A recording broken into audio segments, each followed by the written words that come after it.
ફરી એકવાર જાહેરનામાનો ભંગ કરતા અસામાજિક તત્વો સામે આવ્યા છે। બેસ્તાન પોલીસનો આવા અસામાજિક તત્વોની કોઈ ડર નથી તેવું દેખાઈ રહ્યું છે, પરંતુ સ્થાનિક પોલીસ ઘટનાથી અજાણ હોવાનું પણ કહેવાઈ રહ્યું છે।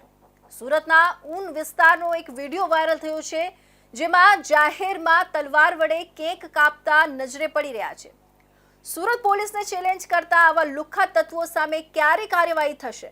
પોલીસને ખિસ્સામાં લઈને ફરતા આવા તત્વો વિરુદ્ધ પોલીસ કાર્યવાહી કરશે ખરી?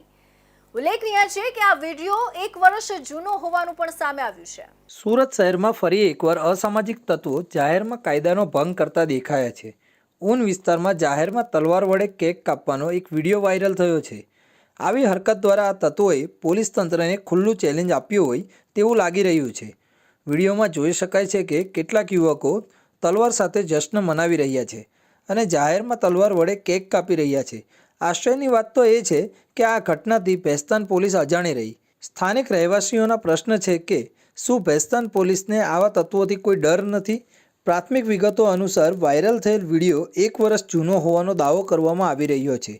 જોકે તેનો ફરીથી વાયરલ થવો અને પોલીસ તરફથી હજુ સુધી કોઈ પગલું ન લેવાયું હોવું અનેક પ્રશ્નો ઊભા કરે છે।